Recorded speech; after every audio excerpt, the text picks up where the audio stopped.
15 ماہ کی شدید لڑائی کے بعد جس میں لاکھوں فلسطینی بار بار نقل مکانی پر مجبور ہوئے، اب شمالی غزہ میں اپنے گھروں کو واپس لوٹ رہے ہیں۔ ہزاروں افراد ساحلی شاہراہ پر پیدل اور گاڑیوں میں اپنے گھروں کی طرف رواں دواں ہیں۔ جنگ بندی کے معاہدے کے تحت سنیچر کو غزہ کے رہائشیوں کی نیٹ زریم راہداری کے ذریعے اپنے گھروں کو واپسی کا عمل شروع ہونا تھا، تاہم اسرائیلی حکام نے سنیچر کے روز فلسطینیوں کی واپسی پر روک لگا دی تھی اور اسے اسرائیلی یرغمالی اربیل یہود کی رہائی سے مشروط کیا تھا، لیکن اب اربیل یہود کی رہائی کا معاملہ طے پا گیا ہے۔ حماس نے اعلان کیا ہے کہ وہ جمعرات کو انہیں اور 2 دیگر یرغمالیوں کو رہا کرے گا اور ہفتے کے دن 3 مزید یرغمالیوں کو۔ اقوام متحدہ کے مطابق غزہ میں 60% سے زیادہ عمارتیں تباہ ہو چکی ہیں،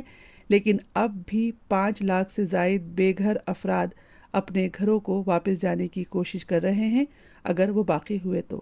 یہ جنگ بندی کا پہلا مرحلہ ہے جو 6 ہفتے جاری رہے گا، لیکن اگلے مرحلے میں مکمل جنگ بندی اور اسرائیلی فوج کے انخلا پر مذاکرات ہوں گے،